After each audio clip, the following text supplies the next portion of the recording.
Hey, we're live! Yay! I haven't done a Google Hangout on air. Weird after school. It's buried under stuff on my desk because I'm a mess. Weird after school. Not with Course Hunter Day. In a few days, because things been busy, yo. That's my attempt at sounding hip and cool. I'm wearing a tie today. Look, because no reason. I just wanted to look a little bit snazzy. Look, it's from Loot Crate, and it's Little Space Invaders. And my kids were like, "What is on your tie?" And so I went all Chris Hardwick on them, and I shouted at them about how cool video games used to be when they were lines shooting dots at other lines. And that was amazing. So my week is basically over. I know tomorrow we have school, but we don't have school tomorrow. It's a professional development day for me. It's C&I day, curriculum and instruction day, and I'm pretty sure that means I get to sit in a room and listen to somebody talk to us about constructed response. Maybe. I think I should look at my calendar. I think that's what I get to learn about. And as with all professional developments, I am going into this with a positive mindset, even though if it is what I think it is, it might not be terribly exciting. But we'll see. That's the trick with PD. Is you kind of got to go into it like, nah, this will be fine. It'll be great. We're going to learn a lot of stuff. And you hope. Because if you go into it like, this is dumb, this is going to suck, then it does suck. It's that whole self-fulfilling prophecy thing. Speaking of, I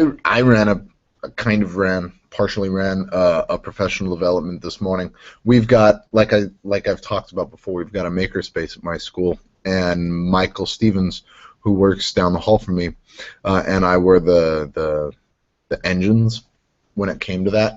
So we've got the makerspace and we've got it together, and there's a bunch of teachers who want to use it but aren't really sure, and as much as I like to say teachers should be, and as much as Twitter likes to say teachers should just jump in and fail and be okay with it and yay, and we all know that's not true. We all know that's not how a lot of people learn and how a lot of people work. I'm fine with you hand me a thing and I'm like, how does this work? And I will push buttons until it breaks or I figure it out. And that's how I learn stuff. I want somebody to tell me a thing, can do a thing, and then kind of get out of the way, and I will figure that thing out. That's why I like the Q Rockstar camps so much, because that's kind of how they're built. Is, here, did you know that this can do this? Here's the thing. Make it do that thing. And that's kind of how I've been running my class this year, which we'll get to also. So that's what's been going on.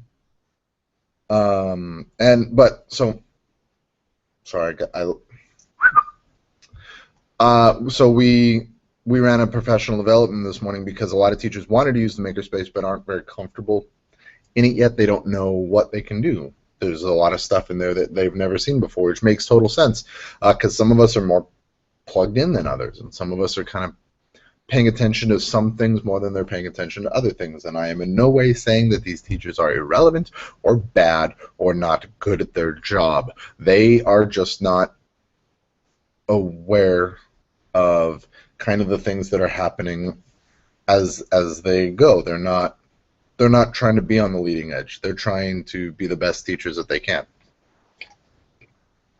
which is great, because teaching is hard without trying to keep up with all of the new tech innovations.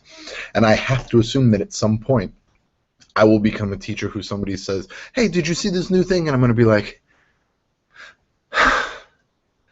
yes, great, okay. I don't know. Maybe I won't be that teacher. I've never really been that person, so maybe I assume that I won't ever be that person. But maybe. My point is, I don't want to be capping on them. It's not. They're good. They're just not. They just think that the two crazy people out in the makerspace are kind of weird, which is fine. So we were out there and we were kind of showing them around the makerspace and did you know that this can do this and this can do this and this is the green screen and here's how the green screen works? And they're like, well, how does it work? And I said, well, I'm gonna tell you how I told my kids. I don't know, but here's an iPad with Do Ink on it. And I think you do this. I know you do this because I've used it enough now. But my kids taught me how to do it because when I wanted my kids to use it, I said almost literally, I don't know how this green screen works, and I don't really understand how Do Ink works. And you're making a project right now, and you want to make a video, so I'm forcing you to make a video with the green screen. Here, go away. And they did, and they figured it out, and they taught me how to do it, and now we're kind of teaching each other how to do it and figuring out new things, and there's still a bunch of stuff I don't know how to do, and that's okay, because learning is not an immediate thing. Learning is a process. So we're processing. And so that's they did that, and Michael had them on the Spheros, and they were playing with the Makey-Makeys that we have in there, and playing with circuit scribes and doing all kinds of stuff, and it was really neat to see everybody kind of enjoying themselves in the makerspace and learning how to do stuff, especially because there are other school things happening right now that are less fun, and Michael and I were both a little bit concerned about that because, you know, it's the end of the year, people are testing, we're getting grade level assignments, there are things that are making people grumpy, and we want to be sure that when you go into the makerspace you feel positive and you feel happy. So we were both a little bit nervous about taking teachers into the makerspace when they were already not the happiest bunch, and we were like, oh, this might not go well, and people might be grumpy. But actually people were very cool. Everybody was great. It was a fun little mini professional development. And hopefully people will be using the space more. And that would be exciting. And hopefully they'll be asking for help from me, from my kids. One of the little people teachers, I'm not sure if she teaches first grade or kindergarten. I should know. But you know how there's a lot of teachers at your school and sometimes you don't know all of them, especially in your first year? That's kind of, especially because I teach the big kids, so you don't see the little ones very often. But she came to me and she was like, can you send some fifth graders, let's schedule a time next week, and you send some fifth graders, and they can teach my kids how to use the green screen and how to use the Spheros and how to use this. Does that sound good? And I'm like, yes, that sounds amazing. That sounds so much better than me coming in and showing you how to do it. My kids are really good at this, and they would be more than happy to. So that was really cool. What else? Last time I did this was kind of a very serious talk because I was talking about the glue gun, and we've pretty much moved past that. That was good, and now it's over. And I'm really happy with how the rest of this week went, or how this week went. Kind of. You want to see my lunch bag?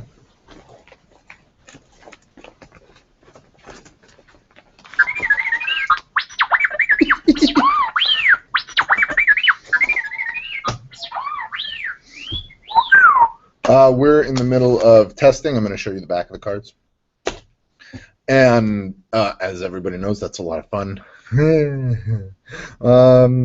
And I try to take the view of it that my kids have done a lot of really cool stuff this year, and we continue to do a lot of cool stuff even during testing. And I recognize that that is different depending on your school and depending on your grade level. I test for an hour every day for the last few weeks, and then we're going to get 2 weeks off, and then we'll have 2 more weeks of testing, but it's an hour every day. And I have my kids for like 8 hours. So yeah, it's a lame hour, but the rest of the time doesn't have to be lame. I'm not wasting their education. I'm not killing them with testing. I'm checking a box, and it's a bummer, but it's not that bad.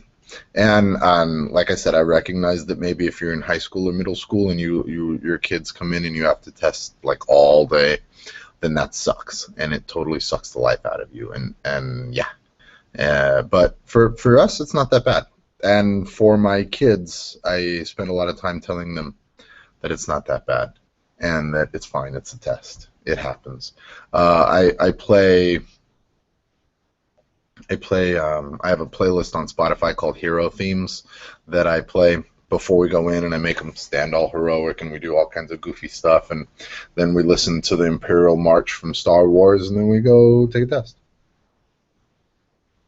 And it's kind of fun. You listen to the Rocky theme, or you listen to the Pacific Rim theme because their teacher makes them listen to Pacific Rim because it's awesome. What else?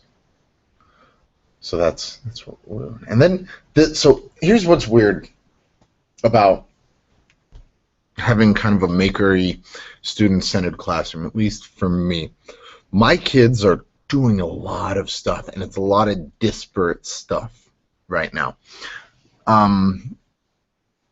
So that means that while I'm planning and monitoring, I'm doing very little capital T teaching. I'm walking around. What are you doing? What are you doing? What are you doing? How are you learning? What are you learning? Make that better. Do this.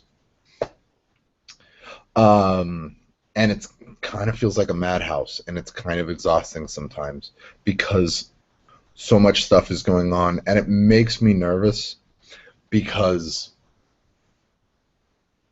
the learning is much harder to quantify and monitor than if you're doing traditional, straight-ahead teaching kind of school. And my principal's giving me total freedom to do that, so I'm not complaining at all. It's more for me as a teacher. I'm giving them the freedom to learn, but also checking all of the boxes that need to be checked is something that I'm not 100% comfortable with. I need to get better at that. And I think next year when I do this kind of thing, I'm gonna make the projects a little more focused and find that balance between focused goals and procedures and learning and class freedom, and figure out how to make those two things work together. Because I think that's my biggest challenge. Not my biggest challenge. That's one of my challenges. It's a major concern when I reflect on my day, even when I'm not talking to you, was everybody working? Was everybody on it? Because this kind of a classroom, it's even easier for that kid who wants to be lazy to be lazy. And it's super flip to say, well, they're learning whatever they want, so they're learning whatever they want. Sometimes fifth graders want to chill out and not learn, and want to find ways to gold brick. And if you're going to pretend that that doesn't happen, you are lying, and you don't exist in an actual classroom. No matter how much freedom you give them to learn and how much guidance, some kids are going to try to take advantage of it. You have to be on top of that. You have to give them actual goals and guidance and leadership. You have to be the teacher in the room still. So it's fun to find the balance between those two things. One last thing, and then I think I'll be done, because I want to go home, is, thank you, Q, for the jumping sumos. We had jumping sumos, and they're great. If you want to see how, one of the ways I use them, they're locked up, so I can't show you. They're little robots with big wheels, and they jump, and they drive around, and they have a camera. One of the ways that I use them is we made a commercial for our Maker Faire, and if you go to bit.ly/PVMFCOM1, so Powell Valley Maker Faire commercial, but PVMFCOM1, the number. That'll send you to the YouTube video that we made using the jumping sumos. That's a commercial, and I'm really excited about it. It came out super cool. It was fun to edit. And then one last thing, we're using the Polar 3D printer, and one of my maker challenges for my kids was I want to print the school. I want to have a 3D print of the school. But I don't want you to just be like, it looks like the school, it's a bunch of blocks, blah, blah, blah. That's lame. That's not what I want. That's not learning.